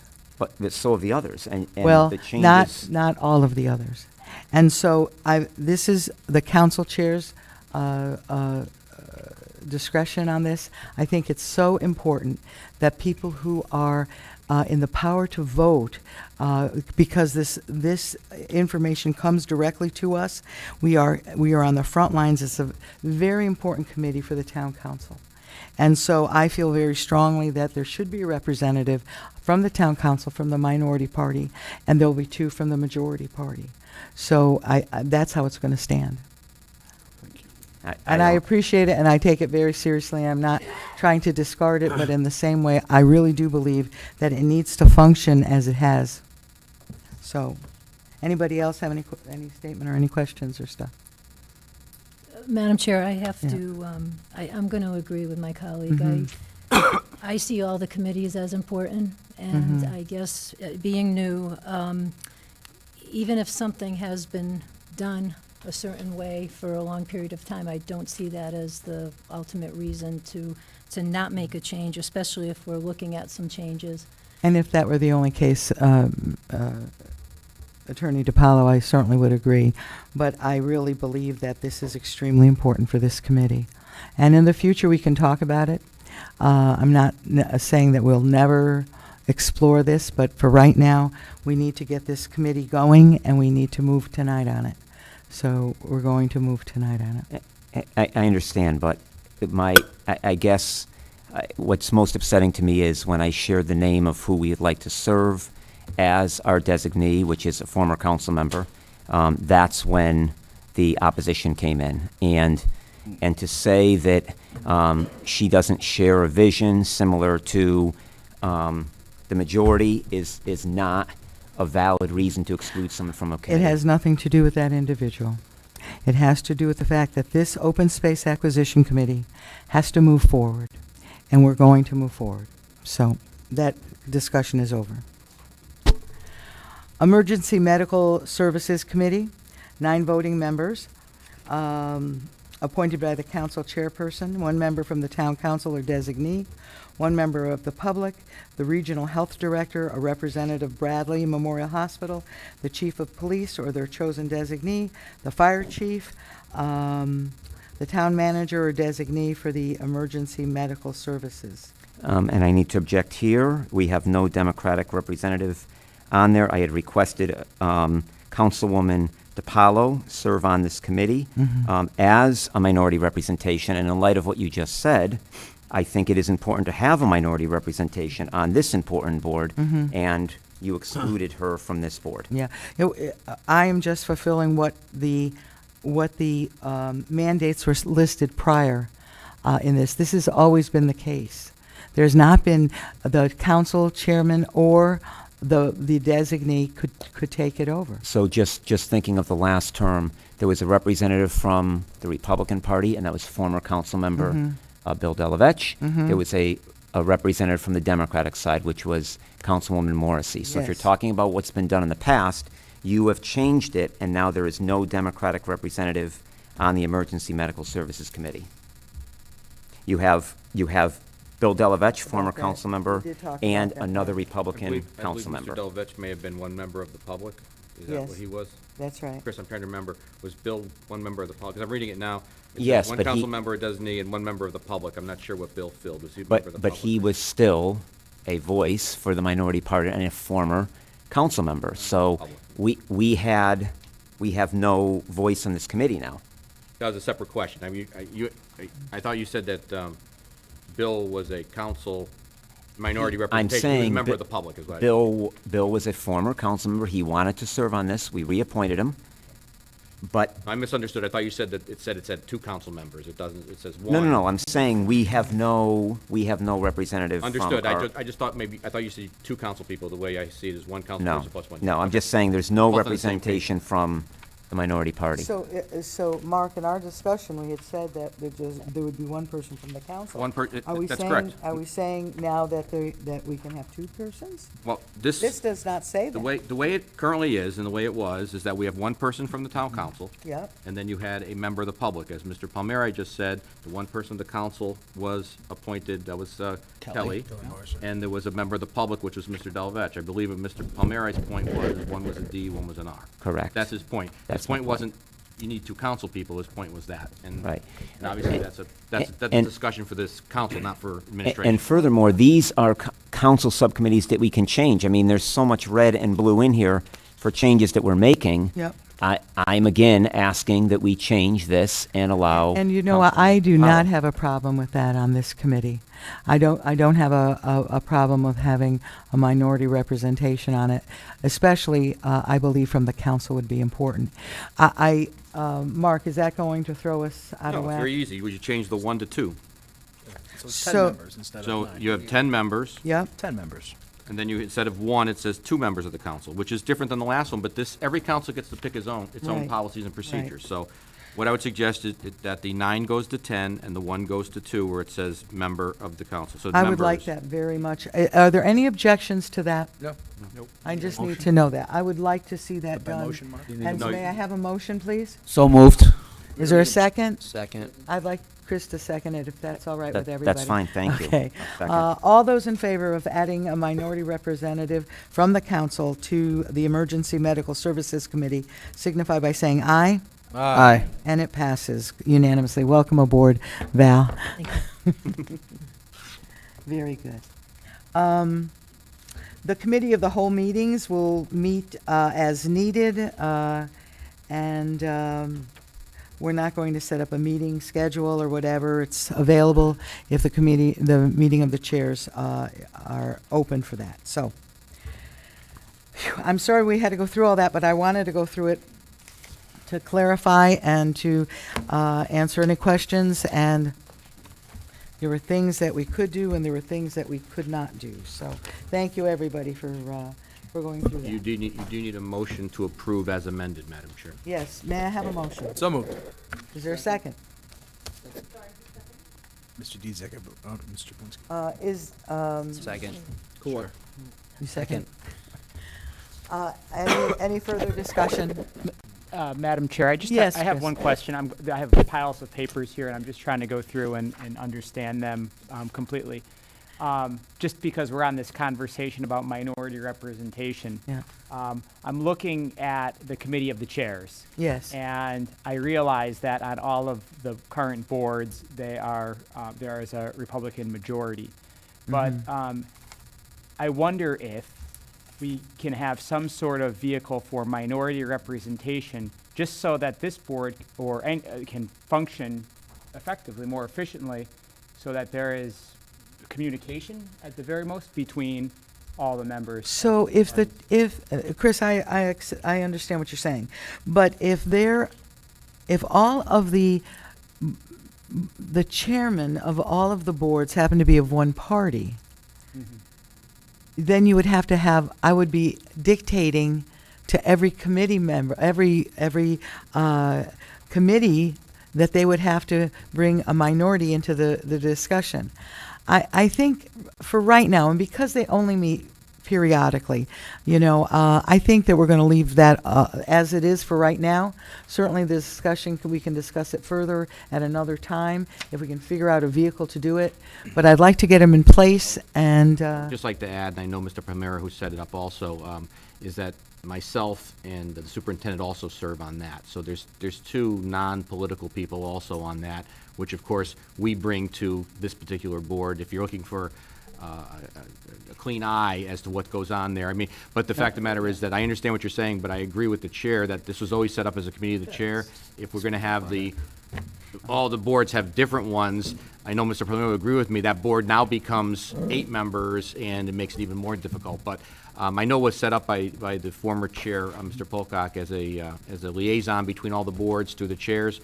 So it's worked pretty well when we needed it. But if it means anything to you, the superintendent and I both serve on it too as non-political members. Thank you. And to clarify for the record, it wasn't that I was looking for a clean eye, but rather a way to facilitate more collaborative interactions between all members of the council, a communication vehicle.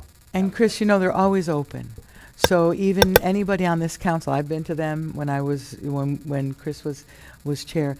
It's always open. The public can come. Any council person can come and make their voices heard. And so, for right now, there's as you said, when you're going through a pile of papers. That's kind of been my life for the last week Madam and a Chair. half. Yes. Excuse me, may I just add to that? I've served on the committee of the chairs on 2 different cycles as the chairman of the Planning and Zoning Commission, and it's always been the chairs. And the town attorney or the town manager or the superintendent. And it's, like you said, it's an open meeting, and minutes are taken, and the public can attend.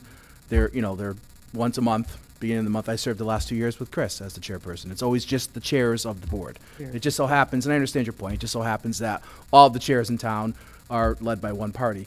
So I could understand if the thought was that it may be skewed, but everything's on the up and up at all those meetings. If the meeting even is convened, because at this point, I know you're not scheduling any of those in the near. No, not in the near future.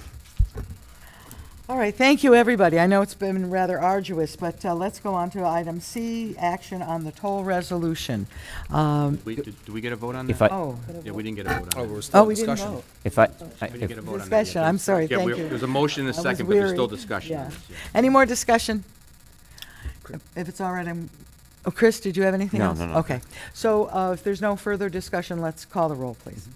Japlinsky, Yes. Del Santo, Yes. DiPaolo, Yes. Diedzik, Yes. Lombardi, Yes. Morelli, Yes. Palmieri, Yes. Poulos, Yes. Triano.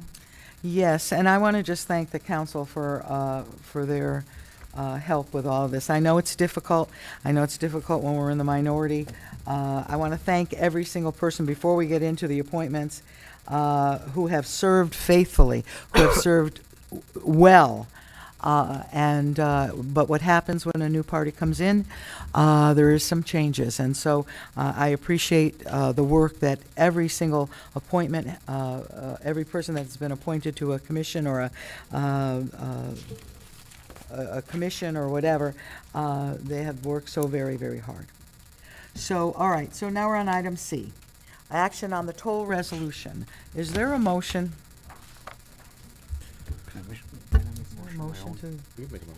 Madam Chair, I'll make a motion to approve the tolls resolution as outlined and explained at tonight's meeting. Thank you, Tom. Is there a second to this? Second. Bill, you seconded it, right? Yes. Yeah, Bill seconded it. Okay, very good. All right, when we're going to go ahead and vote on it. If there's discussion, anybody want to talk a little bit about it, or? Yeah, go ahead. Sure, I'd like to say a few words. I just want to begin by setting the record straight that over the last few months, despite signs that might have been displayed around town, I or no Democrat elected to this council, serving on this council, ever favored tolls. Okay? I think we need to set that record straight. No one ever stood up here and favored tolls. Rather, we argued that we didn't think the resolution, as it's currently written, and as it was written, it's the same one, belonged on a Southington Town Council agenda. And because we believe that it's a matter of the state legislature over which this board doesn't have any jurisdiction or purview. So I want to enter that into the record. Thank you, Chris. I'd like to just echo those sentiments, and just to touch a little bit more specifically to a statement Councilman Lombardi said later. It wasn't a matter of is it a town issue or not, because obviously this affects town residents. It's not a town council issue as it stands. And I can tell you, I've never once said that I favor tolls, as Councilman Poole has said. I don't have enough information to make that decision. In fact, the evolution of the suggested tolling has come quite a ways from, I think, March is when we first brought this up. So now the talk is, just for tractor trailers and, and where they're going to be located, which is not in proximity to Southington. But again, I don't have that information. And what's important is, though, the point back then and the point tonight is true, is that, yes, it is a town issue, and we are not the elected representatives that should be taking that on. We have 5, and we're very fortunate to have 5. So our representatives are Senator Rob Sampson, Speaker of the House, and Representative Joe Arasimowicz, Representative John Fusco, Representative Liz Lenahan, and Representative Gail Mastro Francesco. And those are all the people that should be sharing our voice for issues like this that are state issues, not town council issues. So I think that's important to get that on the record as well. Thank you, Chris. Yes. So I just want everyone to know, I'm under no illusion that somehow a vote on this tolls resolution binds a state legislator or somehow binds this council with respect to a toll vote. But I also am not in favor of using resolutions to impact state policy, but I do view this vote as, kind of a generational issue. So the two gentlemen who got up to spoke, you're both very articulate, and I would rhetorically ask you, if you go back in time to 1991, when the deal for the tolls to go away was made in exchange for a 4.5% flat income tax, which is now a progressive state income tax, and now 30 years later they're asking for tolls again. Really what this is, it's a reflection and a lack of trust in our state government. So if we can just have some small voice that, triggers another small voice, and now we have a large voice, this is what the point of this resolution is. Thank you. Madam Chair. Yes. And I'll just be really brief. Councilperson Palmieri's comments about our representatives and our senators. One of the ways that we, as a town council, speak on behalf of our residents when we hear the input from our residents, like we heard during this past election cycle, is to do things like this so that we can provide a resolution to, like it says in here, to the legislative government. Mm-hmm. Our representatives, our senators, and the governor will get this and hear that, the people of Southington, the town council here, feels as though this is a detriment to the folks who live in Southington and in the state of Connecticut. So I see this as an appropriate communication vehicle, given the magnitude of what is going on in the state. Thank you. If I can just respond to that directly. Okay.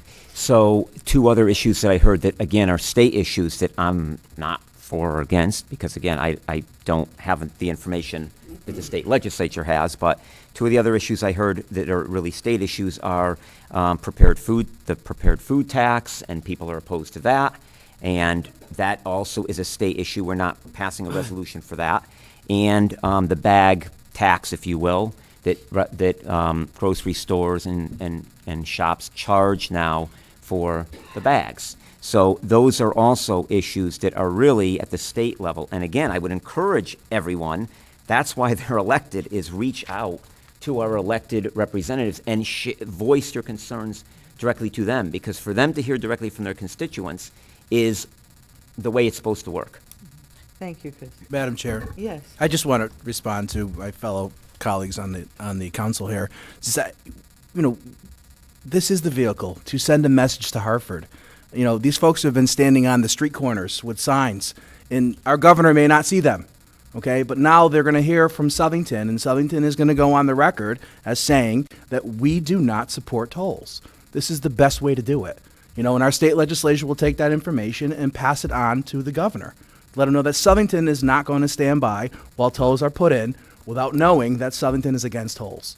We appreciate folks, thank you. We appreciate folks coming out to speak against it tonight, okay? And they didn't have the opportunity to do so last time this was brought up. So this is a great way to do it. This is the only way to do it. Thank you. Thank you. Can I just clarify, how were residents not allowed to speak? There was never any restriction on public communication, and anyone at any time can speak to anything, just like tonight. The microphone was open. Whether or not it's on the agenda doesn't mean people can't speak. Well, okay. Okay, excuse me, everybody listen. We've done great so far, kind of respecting one another. Don't go there, okay? Let's take the high road. So, Chris, that's, for me I just want to, as a point of order, I just want to say that's in the past.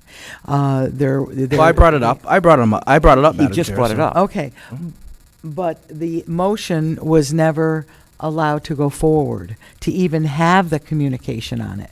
You didn't want to bring up the communication. So we're allowing people to speak and bring up the communication. But, well, there was discussion about it. It just wasn't an agenda item. So Yeah. I just want to clarify. Yeah. Anyone at any time could have spoken about any issue. There was never a restriction. And that statement just is misleading, and that people weren't allowed to speak. And correct me if I'm wrong, never was anyone told it's not appropriate for the public to speak to any issue. During public communication, but Right. but not allowing the motion to go forward, it would just shut down the voices of the people concerning the motion. Everyone left at that time. Once they saw they weren't going to be allowed to speak. Anyway, you know what? Let's just go on. Anybody else? Everybody's had a chance to speak? Madam Chair? Yep, absolutely, Val. So I do concur with my colleagues as to the fact that I do believe it's a state issue, and I think we do feel that way, but it's whether this is the right process to get the word to our state legislatures. I do think it's important to reach out to your state elected officials. I did, and I spoke with our state rep today, and he was able to educate me on where the plans are. What the two sides of the house are thinking about. What are they even thinking about tolls anymore, or is it for the tractor trailers? Are there going to be some tolls maybe just with a few of the bridges? So while I do believe that, I also do think that a resolution, sometimes there is a good reason for a resolution. I just think this resolution, the way it's written, is almost back in March, when everybody thought maybe there was just going to be tolls. And I think now I would like to see a resolution that I wish it was more of a bipartisan resolution, that you would have reached out to us to say, let's together, both parties, let's come up with a resolution that we can send up to the state legislature. And I guess that's where my disappointment is a little bit, with that. I think we could have something that's a little bit more, that has some more substance, that has a little bit more meat on its bones, and maybe talks about, the fact that this talks about safety concerns in Southington and the cost. There may be it may not cause anything, there may not be any traffic through Southington, depending on where this plan goes, that they're talking about. So Thank you. I would have liked to have seen it be more bipartisan. Thank you so much. Yep. Any other discussion? All right, we're going to call the roll. So action on the tolls resolution. Madam Clerk, would you call the roll, please? Chaplinsky? Yes. Del Santo? Yes. DiPaolo? Abstain. Diedzik? Yes. Lombardi? Yes. Morelli? Yes. Palmieri? I'll abstain too, as it's not a town issue. Poulos? I stand firm in my assertion that this matter is for the state legislature. I think it's an inappropriate action for this board, and for that reason, I also abstain. Okay, Triano. so we have 6. Triano. Oh, and I vote for the resolution, yes. So we have a 6-3. 603, right? 603. 603, excuse me, yes, on this matter. And I want to just say that there are good, solid people on both sides of the argument.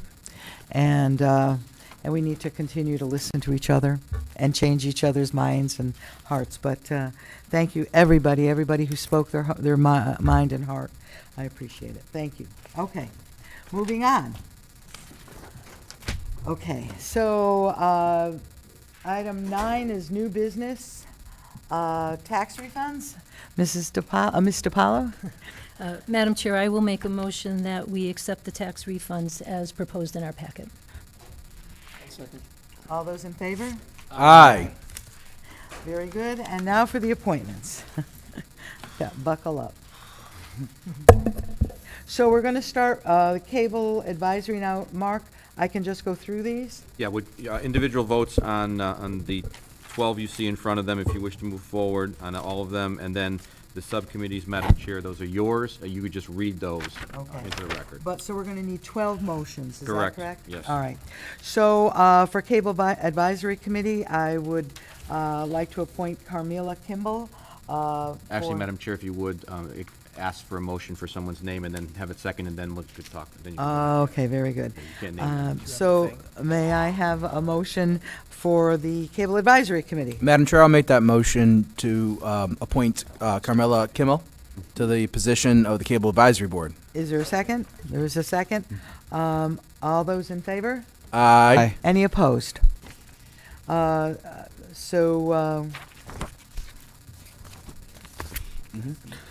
Madam Chair, I'll make a motion to approve David Canute to the Board of Fire Commissioners.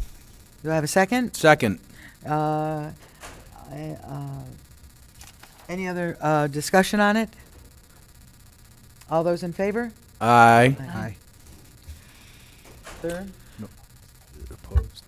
Madam Chair, I'll make a motion to reappoint Stephen Kalkowski to the Board of Police Commissioners. Do I have a second? Second. All those in favor? Second. Yeah. Any other discussion? All those in favor? Aye.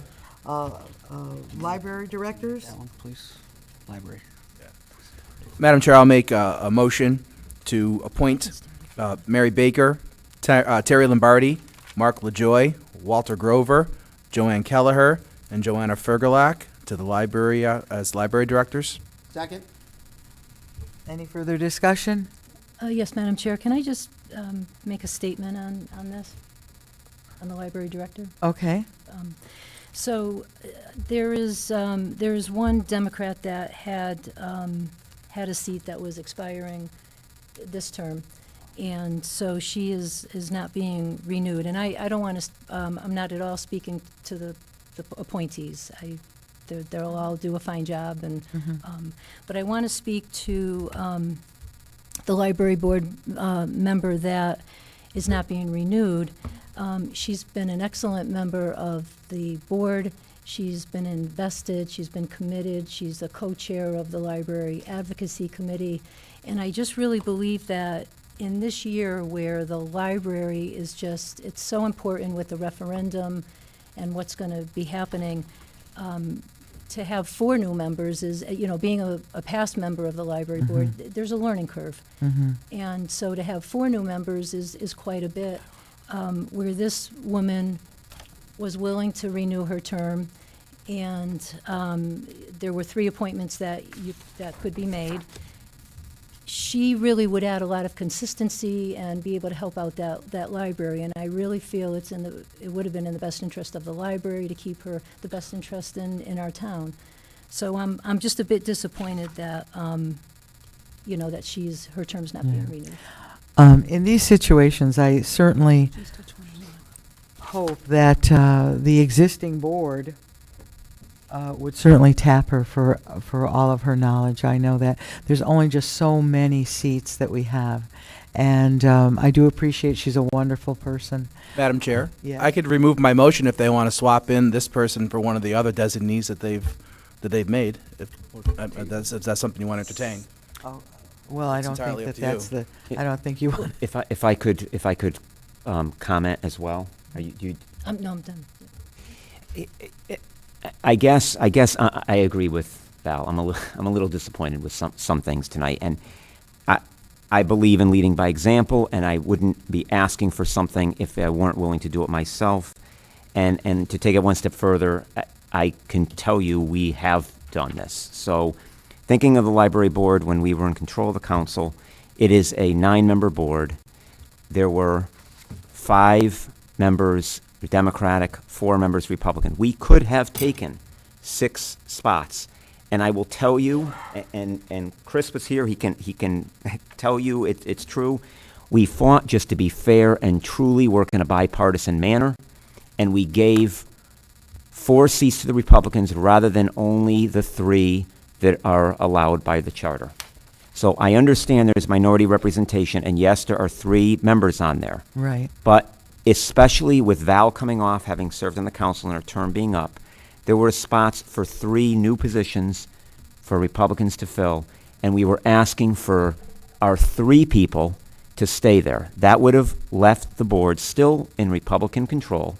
That would have also allowed, to another point is, Mr. Curtis, the Democratic Party, had him stay as chair because he was doing a good job. I mean, it wasn't a matter of partisan efforts, but tonight, it's really, I mean, we talk about being collaborative and bipartisan, and this to me is not an example of being bipartisan.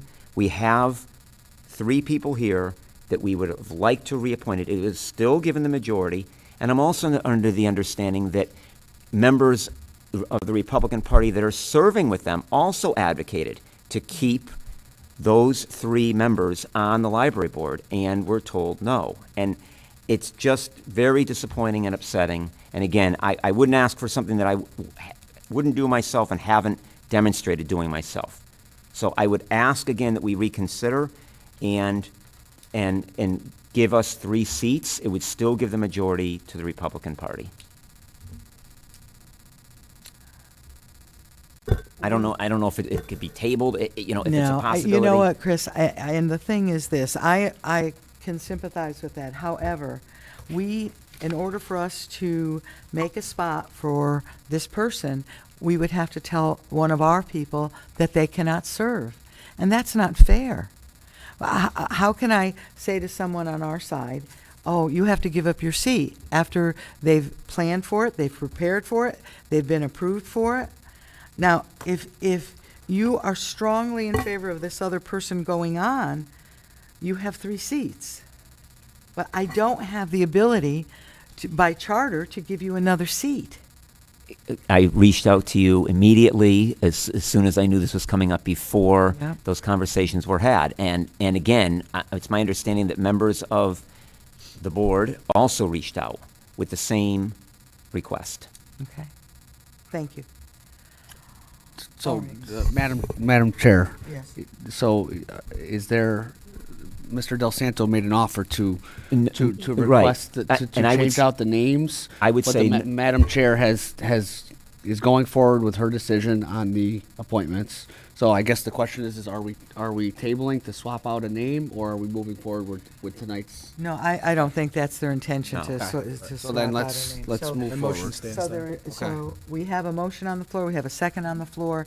Call the roll, please. Chaplinsky, Yes. Del Santo. Yes. DiPaolo, No. Dietzick, Yes. Lombardi, Abstain? Morelli, Yes. Palmieri, no. Pulis, No. Triano. Yes. 5-3-1. Item 5, Zoning Board of Appeals. Madam Chair, I would like to put forth the name of Steve Wolowski for Zoning Board of Appeals. Second? Any further discussion? All those in favor? Aye. Any opposed? Item 6, carried. Item 6? Madam Chair, I'd like to appoint 4 members of the Zoning Board of Appeals in the alternate position. One being Anthony Mazzarella, second being Michael Scavata, third being Ryan Rogers, and fourth being Ronald Bohegian. Second? Madam Chair, could I just do a quick explanation of that? Yes, please. As you know, they're four-year terms, so you have Mr. Rogers and Mr. Mohegan with a four-year term, and then Mr. Mazzarello will be replacing Ms. Volpe to 2021, and Michael, help me out there. Scavata will be replacing Jeff Gorick to 2021. So obviously you have the alternates, two of them expire in 21, 23, that's how it works with the alternates, so that's their term. Okay, very good, thank you. Any discussion further on it? Hearing none, all those in favor? Aye. Aye. Any opposed? Motion carries. Item 7. Madam Chair, I would like to put forth the name for reappointment Matthew Florian for the Parking Authority. Do I have a second? I'll second. Oh, Okay, any other? you could use me, Linda. I'll second. Sorry. Went out of turn. Any discussion on this? Hearing none, all those in favor? Aye. Aye. Any opposed? Constables, item 8, please. Madam Chair, I'd like to put up these following names for constable positions. Mr. Mike Baker, Rusty Haig, David Riccio, Mike Fergalak, Michael Gaudio, David Zoni, and Nathan Burkmos. Second. Any discussion? All those in favor? Aye. Aye. Any opposed? The motion carries. Number 9. Madam Chair, I'd like to appoint, put forth the name of Michael Riccio for the Greenway Commons Committee. Second. I have a second. Any further discussion on that? Hearing none, all those in favor? Aye. Any opposed? Item 10. Madam Chair, I'd like to put the name of Victoria Triano in for the Historical Society Liaison. Second. Okay. So, any other discussion? I just like to thank Councilman Poulos. Boy, I He's done really a do, phenomenal because job I know serving as you the have, Chris, liaison. very good. Yeah, thank you so much, Chris. I'll buy an ornament still, don't worry. That's right. Let's still buy an ornament. And feel free to come to any meetings you want. I sure will. Thanks. So therefore, I will be abstaining from this vote. All those in favor? Aye. Go ahead. All those, any opposed? Oh, all those in favor? Oh, Aye. Any opposed? Not me, not me. 801. 801. Okay, thanks, Thank you. everybody. I'll try to live up to your standards, Chris. You could still call them roll.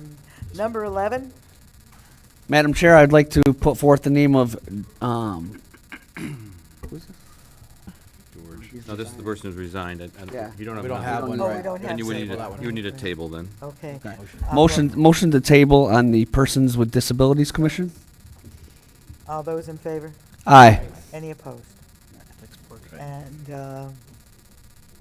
And I'm gonna ask for a table for the Persons with Disabilities Commission Liaison. Second. all those in favor? Aye. Any opposed?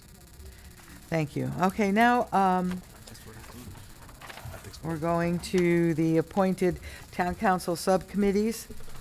And I'm going to just start with the sewer commission. And we'll go down from there. I'll go slowly. I am appointing to the sewer committee 6 members. Attorney Bill Dietzick, Attorney Val DiPaolo. Bill will chair. Tony Morrison, Keith Hayden, Erica Pocock, and Dave Zoni will be on the sewer committee. On Public Works Committee will be 7 members. Mike Del Santo will chair, Paul Chaplinsky will vice chair, Ed Pocock Jr., Sue Zoni, Chief Jack Daly or his designee, William Casarella, and Christopher Poulos. Economic Strike Committee, 7 members. Mike Del Santo will chair, Mike Riccio will vice chair, Chris Palmeri, Lou Perillo, Mark Shota, Rob Phillips, and Robert Hammersley. The Apple Harvest Festival Committee, Dave LaPrey will chair. The advisory committee will include Christopher Palmeri, Tom Lombardi, Mark Shota or his designee, Annette Turnquist, Jerry Triano, Barbara Roberts, and Robert Ives. And I will be abstaining from this vote. There's no vote, Madam Chair. Oh, but, okay. Officially, will the Vice Chair appoint Mr. Triano? Yes, I will nominate Mr. Triano for that position. So in that one case, under the your policies and procedures, the Vice Chair chose him as the appointment. Okay, thank you for clarifying that. The Self-Insurance Committee, 9 members, and I have Joseph Labiniak will chair, Mr. Poulos will vice chair, Colleen Clark, Zaya Oshana, James Cheranowski, thank you, Kevin Burdoin, Mr. Dietzick, Attorney Dietzick, Tom Lombardi, and Salvatore Daminello. Open Space Acquisition, 10 members. I'm appointing Paul Chaplinsky as chair, Mike Riccio will vice chair, Ed Pocock Jr., Robert Salka, Chris Bowery, Robert Burkmos, Mark Schoda or his designee, Christopher Palmeri, or if any other member of the minority wishes to serve, Jim Morelli, and Joe Bazuski. Madam Chair? Yes. Just as a point of clarification, the Vice Chair, Yes? was the Vice Chair correct on the appointment? That's what I have down. Were you understanding that it was? I thought we said Mr. Morelli was going to be the Vice Chair. Oh, okay, I'm sorry, is that what everybody has? Yeah, I Yep. think that's correct. So I'm sorry, Mr. Morelli. So you would be vice chair on that? No offense, please. There's extra money in the Vice Chair. Yes. Just got yourself a And, nice little raise there. And Mr. Riccio will serve as citizen. Okay. Emergency Medical Services. It will be a 10-member board, and Shane Lockwood would chair. Dr. Eric Hobart will be on there, police chief or designee, fire chief designee, town manager designee. William Delavech will serve as our citizen representative. Jim Morelli will serve, and Attorney Valdepalo will also serve. And there are 2 AMR representatives on that committee.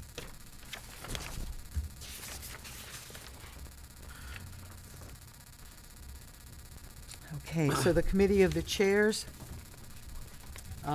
will convene as needed, and it will be the chairman of all the committees that are designated, but also including Tim Cannellan, Superintendent of Schools, John Leary, Mark Schoda, Robert Hammersley, and Terry Carmody. The SEED, Southington Enterprise and Economic Development Commission, there were no openings on that. I'm not even going to bother reading it because they're already on it. They know who they are. The Ordinance Review Committee, 8 members. Attorney Dietzick will chair. Sue Locke, Jeff Warwick, David Falvo, Zaya Oshana. I will serve. Christopher Palmeri will serve, and Bill Weber will serve. The layout of the Ordinance Review Committee requires that the minority chair and the council chair serve. If I could just, because this was not in the packet. Oh, I'm sorry. So I couldn't speak to it earlier. I would again request the way this was set up. It was completely bipartisan. There were 4 Democrats, 4 Republicans, because of the nature of what we're doing. And again, they would make recommendations. Tony D'Angelo has expressed interest to serve on this again, and I would request that he be allowed to continue to serve. I think he was a valuable member of the committee, and that's my request. Thank you. This isn't part of Section 8. That's why you didn't have it. This is an ad hoc committee that I forget was probably you, Chris, or Michael before you. I forget, or maybe even back to Ed. Yeah. This is an ad hoc. It isn't part of your Section 8. So obviously, if it's ad hoc, Madam Chair, you have the right to do what you wish with it. So I would request that we add Tony D'Angelo to, make it a 9-member committee. I'm not necessarily opposed to that because in an ordinance, it's kind of good to have an odd number on there. Does anyone here have a problem with putting an additional minority representation on this? Not at all. Hearing said that, I would like to put Tony D'Angelo back on the committee. Okay. So let me read it again. Attorney Dietzick, Sue Locks, Jeff Gorick, Dave Falvo, Zay Oshana, myself, Chris Palmeri, Bill Weber, and Tony D'Angelo will serve on the Ordinance Review Committee. Is that- Thank you. Thank I you. appreciate it. Yeah, that's not a problem. The Town Policy Diversity Committee, which was established by you, Chris, and it's currently moving along. I will be sitting on that committee as well, just to have a liaison from the council on that committee. And that's all I have. That's it? That's enough. Nothing else? Again, I want to thank every single person that has served on these boards and perhaps didn't get reappointed or it is, as Chris can tell you, it's a mammoth job, and I appreciate everyone who has served prior and look forward to the new folks serving. And hopefully we can move forward in things, and as we serve, we can also tweak some of the stuff that perhaps we don't understand or that needs clarification. So, thank you, everybody. Well, Madam Chair, I would call for a motion to adjourn into executive session. Attorney Sheffy, the town manager, and the assistant town attorney. Thank you. Barring the press and public? Second. All those in favor? Aye. Any opposed? I don't think so. Thank you, everybody, for coming out tonight. I appreciate it all. Have a happy Thanksgiving. to those Happy out there. Thanksgiving. And I also want to just say, Mark, the whole council, wishes you well. If people don't know, Mark's father-in-law passed away, and he has been able to serve us during that time. So we extend our condolences, Mark. Thank you, Madam Chair.